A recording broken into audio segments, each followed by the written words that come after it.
Nervoso. Com efeito. Tenho andado terrivelmente nervoso. Ando com os nervos à flor da pele. Mas por que insistes que estou louco?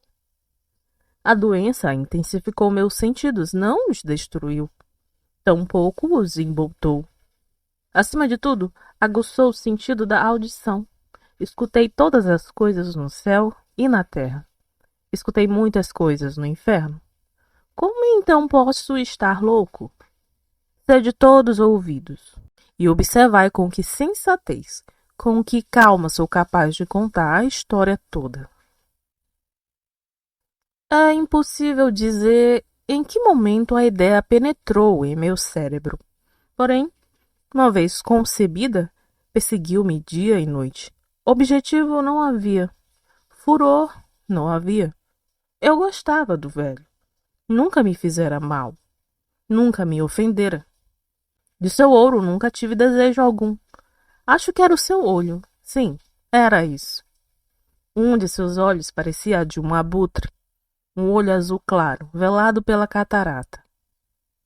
Sempre que pousava sobre mim, meu sangue gelava e assim, muito gradualmente, tomei a decisão de tirar a vida do velho e desse modo me livrar daquele olho para sempre. Ora, eis o problema. Imaginais que estou louco. Loucos nada sabem. Mas deverias ter me visto. Deverias ter visto quão sabiamente procedi, com que cautela, com que precaução, com que dissimulação empenhei-me na tarefa. Nunca fui tão bondoso com o velho quanto na semana toda que antecedeu seu assassinato. E toda noite, perto da meia-noite, eu girava o trinco da porta de seu quarto e a abria. Tão suavemente, e depois, após ter aberto uma fresta suficiente para a minha cabeça, introduzia por ela uma lanterna escurecida, toda fechada, fechada de modo que nenhuma luz dali irradiasse, e então enfiava a cabeça. Terias rido em ver com que astúcia eu a enfiava. Eu a movia devagar, muito, muito devagar, de modo que não perturbasse o sono do velho. Levava 1 hora para inserir toda a minha cabeça dentro da abertura, até um ponto em que conseguisse enxergá-lo deitado em sua cama. O louco teria mostrado tamanho discernimento? E depois, quando minha cabeça estava dentro do quarto, eu abri a tampa da lanterna cautelosamente. Mas tão cautelosamente, pois as dobradiças rangiam. Eu a abria o suficiente apenas para que um único facho estreito pousasse sobre o olho vulturino. E assim procedi por 7 longas noites. Toda noite, por volta da meia-noite, mas encontrava o olho sempre fechado, e era impossível executar o trabalho, pois não era o velho que me perturbava, mas o seu mal olhado. E toda manhã, quando o dia raiava, eu entrava audaciamente em seu aposento e falava corajosamente com ele, chamando-o pelo nome em um tom amistoso, e lhe perguntando como passara a noite. De modo que por aí já vedes como ele precisaria ser um velho bem perspicaz, deveras, para suspeitar que, toda noite, exatamente às meia-noite, eu o observava enquanto dormia. Quando chegou a 8ª noite, tomei uma precaução mais do que costumeira ao abrir a porta. O ponteiro dos minutos em um relógio seria mais rápido do que a minha mão. Nunca antes daquela noite eu sentira toda a extensão das minhas capacidades, da minha sagacidade. Eu mal conseguia conter meus sentimentos de triunfo. Pensar que lá estava eu, abrindo a porta de pouco em pouco, e que ele nem sequer sonhava com meus atos ou pensamentos secretos. Cheguei até a rir com a ideia, e pode ser que houvesse me escutado, pois moveu-se no leito subitamente como que assustado. Ora, pensaríeis talvez que recuei, mas não. Seu quarto estava escuro como o breu nas trevas espessas, pois as folhas das janelas ficavam bem fechadas por medo de ladrões, de modo que eu sabia que era incapaz de enxergar o vão da porta e continuei a empurrá-la, mais um pouco e mais um pouco. Eu já enfiara toda a cabeça e estava prestes a abrir a lanterna, quando o meu polegar escorregou no ferrolho e o velho se aprumou na cama gritando: "Quem está aí?" Permaneci imóvel e sem dizer nada. Por uma hora inteira não mexi um músculo e nesse meio tempo não o ouvi voltar a se deitar. Ele continuava sentado na cama, escutando atentamente, exatamente como eu ficava a fazer, noite após noite, de ouvidos esticados para os relógios da morte dentro das paredes. Em seguida, escutei um ligeiro gemido e soube que era o gemido do terror mortal. Não era um gemido de dor ou de pesar. Ah, não, não era. Era o som baixo e abafado que se segue do fundo da alma quando oprimida pelo medo. Eu conheci o som muito bem. Inúmeras noites à meia-noite, quando o mundo inteiro dormia, ele brotara das profundezas do meu próprio peito, intensificando com o seu pavoroso eco os terrores que me afligiam. Digo que o conhecia bem. Eu conhecia o sentimento que inquietava o velho e me apiedei do homem, embora em meu íntimo risse. Sabia que ele estava acordado desde o primeiro leve ruído, quando se virara na cama. Seus medos haviam, a partir desse momento, crescido dentro dele. Estivera tentando imaginá-los sem fundamento, mas fora incapaz. Estivera dizendo a si mesmo: não é nada, apenas o vento na chaminé, apenas um camundongo correndo pelo soalho, ou foi somente um grilo que cantou uma única vez. Sim, ele estivera tentando se tranquilizar com essas suposições, mas descobrira que fora tudo em vão. Tudo em vão, porque a morte, ao dele se aproximar, acossara-o com sua sombra negra e se lançara sobre a vítima, envolvendo-a. E foi a influência fúnebre da sombra despercebida que o levou a sentir, embora sem nada ver ou escutar, a sentir a presença da minha cabeça dentro do quarto. Depois de ter esperado por um longo tempo, muito pacientemente, sem ouvi-lo se deitar, resolvi abrir uma pequena, muito pequena, minúscula fresta na lanterna. Desse modo, a abri. Sereis incapaz de imaginar quão furtivamente, até que finalmente um único facho tênue, como um filamento de teia, brilhou através da fenda e pousou sobre o olho vulturino. O olho estava aberto, arregalado, e senti a fúria crescer dentro de mim ao fitá-lo. Enxerguei com perfeita nitidez todo ele de um azul desbotado como um véu hediondo a cobri-lo, que gelou meus ossos até a medula. Mas nada mais podia eu enxergar do rosto do velho ou de sua pessoa, pois dirigia o facho como que por instinto, precisamente sobre o ponto maldito. Ora essa! Mas já não vos expliquei que o que tomais equivocadamente por loucura não é senão a acuidade dos sentidos? Pois agora digo mais. Chegava a meus ouvidos um som baixo e surdo, como que faz um relógio envolto em um algodão. Esse som, eu também conhecia ele. Era o batimento do coração do velho.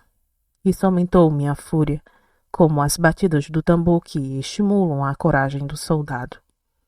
Mas, mesmo então, me refreei e permaneci imóvel. Mal respirava. Segurava a lanterna sem um movimento. Tentava manter o mais fixamente possível a réstia sobre o olho. Nesse inteirinho, o infernal tamborilar do coração aumentava. Foi ficando mais rápido e mais alto a cada instante. O terror do velho devia ser extremo. Ficava mais alto, e digo, mais. Ficava mais alto a cada momento.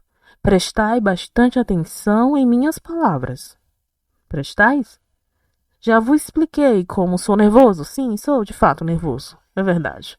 E agora, na calada da noite, em meio ao pavoroso silêncio daquela antiga casa, um ruído assim tão estranho enervou-me ao ponto de um terror incontrolável. E, contudo, por mais alguns minutos, refriei-me e permaneci imóvel. Mas o batimento ficava mais alto e mais alto.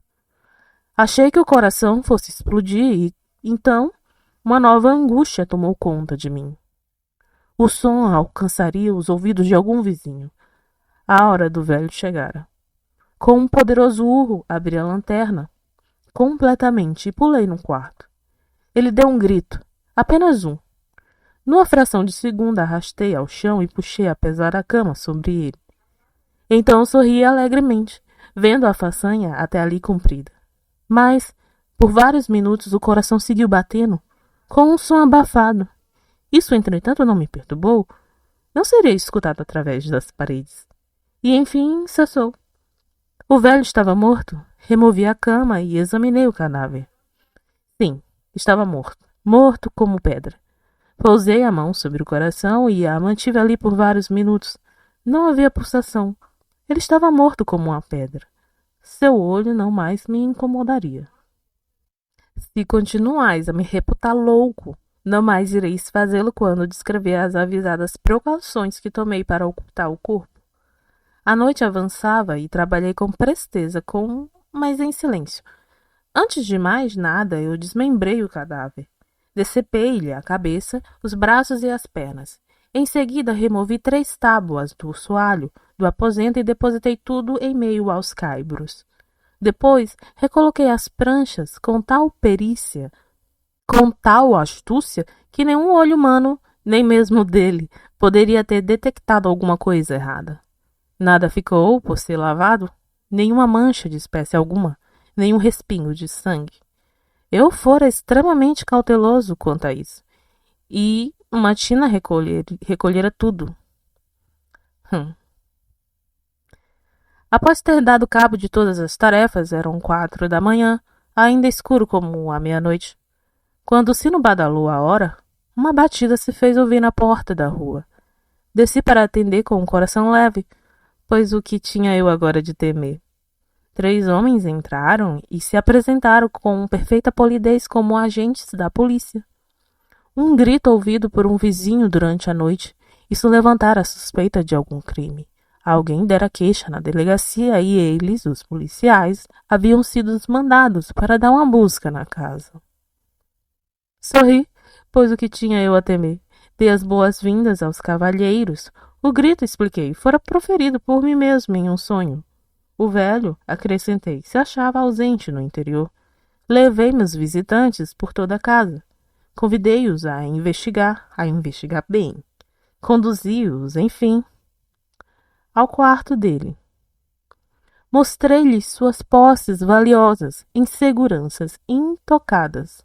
No entusiasmo de minha confiança, trouxe cadeiras para o quarto e insisti que ficassem ali, descansando de sua faina, enquanto minha parte, com a irrefreável audácia do meu triunfo perfeito, punha minha própria cadeira exatamente sobre o ponto sobre o qual repousava o corpo da vítima.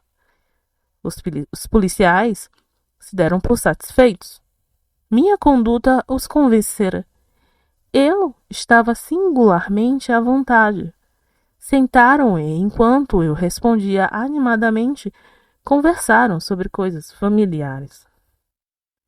Porém, em pouco tempo, senti que empalidecia e desejei que partissem. Minha cabeça doía e era como se um sino replicasse em meus ouvidos. Mas eles continuavam sentados, conversando. O sino tornou-se mais distinto. Continuou e tornou-se mais distinto. Falei com maior desembaraço para me livrar da sensação, mas ela continuou e ganhou materialidade, até que finalmente eu descobri que o ruído não estava dentro dos meus ouvidos. Sem dúvida eu agora ficava muito pálido, mas falava com maior fluência e elevando a voz. Contudo, o som aumentou, e o que podia eu fazer? Era um som baixo, abafado, acelerado, muito parecido com o som de um relógio. O som de um relógio quando é envolto em algodão. Fiquei sem ar, e contudo, os policiais nada ouviam. Falei com maior rapidez, com maior veemência, mas o ruído aumentava e aumentava. Eu fiquei de pé e discuti trivialidades em um tom esguiçado e gesticulando violentamente, mas o ruído aumentava e aumentava. Por que eles não iam embora? Andei pelo quarto de um lado para o outro, com pesadas passadas, como que enervado até a fúria sob o escrutínio dos homens. Mas o ruído aumentava e aumentava. Meu Deus, o que podia eu fazer? Espumei, me encolorizei, praguejei. Girei a cadeira sobre a qual estivera sentado e arrastei-a sobre as tábuas, mas o ruído se elevava acima de tudo e continuava a aumentar. Ficou mais alto e mais alto. E mesmo assim os homens continuavam a conversar afavelmente e sorriam. Era possível que não estivessem escutando? Deus Todo-Poderoso, não, não, não, não. Eles escutavam, eles suspeitavam, eles sabiam, sim. Estavam escarnecendo do meu horror. Isso foi o que pensei, então. E é isso que eu penso agora. Mas qualquer coisa era melhor do que aquela agonia. Qualquer coisa era mais tolerável do que aquela zombaria. Eu não podia suportar aqueles sorrisos de hipocrisia por mais tempo. Senti que tinha que gritar ou morrer. Então, outra vez. Escutai. Mais alto, mais alto, mais alto. Patifes! Urrei. Basta de dissimulações, admito o que fiz. Arranquei as tábuas. Aqui, aqui.